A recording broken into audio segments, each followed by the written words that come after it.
अस्सलाम वालेकुम। आज हम मैट्रिक क्लास की एक्सरसाइज नंबर 2.2 सॉल्व करेंगे।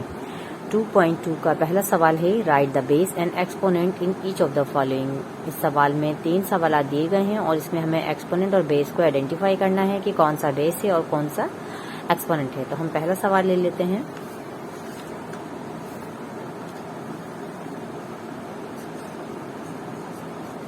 सेवन पावर 15, जो ये 7 लिखा हुआ है ये बेस है और ये जो 15 पावर दिया हुआ है ऊपर छोटा सा बना हुआ है ये एक्सपोनेंट है या इसे पावर भी कहते हैं। इस एक्सरसाइज इस मिसाल को देखते हुए, इस एग्जाम्पल को देखते हुए आप बाकी 2 सवाल भी हल कर सकते हैं। दूसरा सवाल है -189 पावर 10। तो अब यहाँ देख लीजिए जो ब्रैकेट के अंदर -189 लिखा हुआ है ये बेस है और जो ये छोटा सा ऊपर दिया हुआ है 10 यानी 10 ये है पावर या फिर एक्सपोनेंट। 2.2 के अंदर पहले सवाल के अंदर सिर्फ यही बयान करना है कि कौन सा बेस है और कौन सा एक्सपोनेंट है। आखिरी देख लेते हैं 108 पावर 64। 108 पावर 64।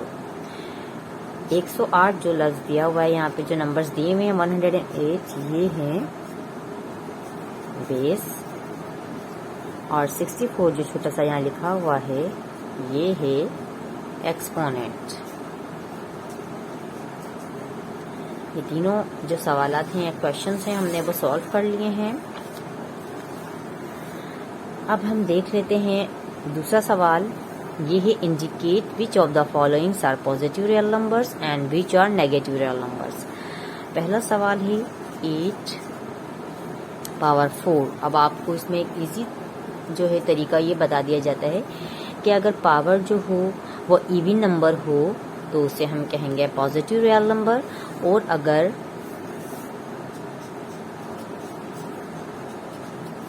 पावर जो है ऑड है तो वो होगा नेगेटिव रियल नंबर। तो 8 के ऊपर क्या पावर है, इसमें इवन पावर है 4 तो इसलिए 8 जो है वो पॉजिटिव रियल नंबर है।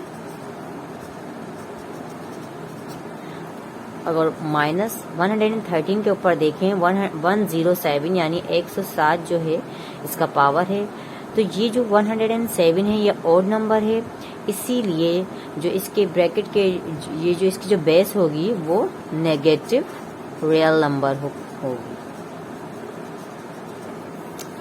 अब हम आखिरी जो सवाल है ये आप लोग खुद सॉल्व कीजिए। अब हम देख लेते हैं simplify the following letters A B C represent real number.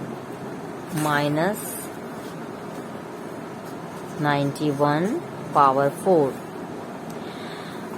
इसके सॉल्यूशन में हम -91 को 4 टाइम्स लिखेंगे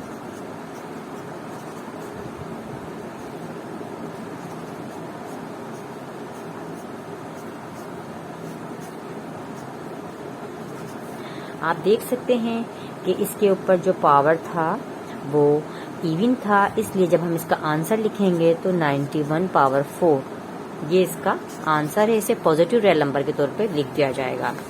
अब जो दूसरा सवाल है वो कुछ इस तरीके से है 5 पावर 4 मल्टीप्लाई 5 पावर 2। इस तरह के क्वेश्चन सॉल्व करते हुए हम ये देखते हैं कि अगर 2 नंबर्स आपस में बेस सेम हो और वो आपस में मल्टीप्लाई हो रहे हों तो उनके पावर्स जो होते हैं या एक्सपोनेंट जो होते हैं वो प्लस हो जाते हैं। अब देखें बेस दोनों की सेम है 5 हम इसको 1 टाइम लिखेंगे और जो पावर हैं उनको हम प्लस कर देंगे क्योंकि यहाँ पे सिंबल जो है वो मल्टीप्लिकेशन का है। तो इसका जो जवाब आएगा 5 पावर 6 ये इसका आंसर है। अब दूसरा सवाल देख लेते हैं हम।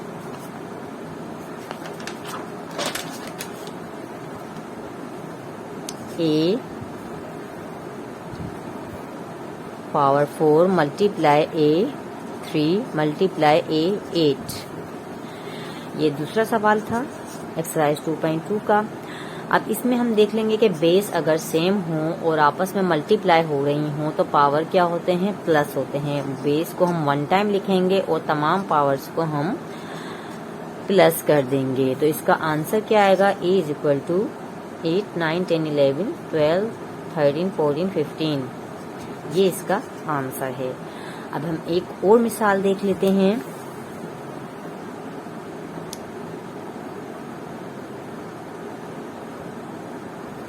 -4 मल्टीप्लाई -5 पावर 3।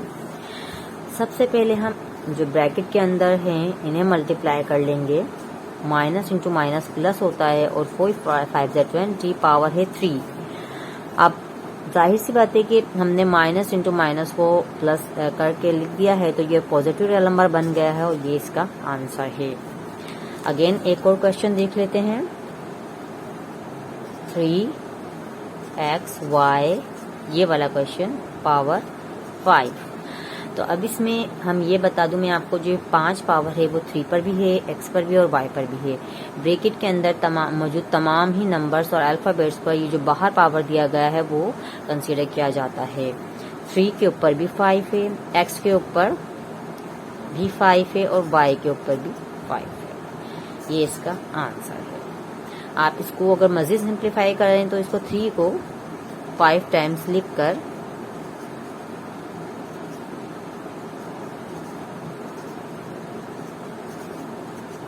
मल्टीप्लाई करने के बाद जो आंसर आया वो लिख दें x बाय 5 और y 5 के साथ, तो वो उसका आंसर होगा। ये इसका आंसर कहलाएगा, वरना आप इसको यहाँ तक भी सॉल्व कर सकते हैं। शुक्रिया।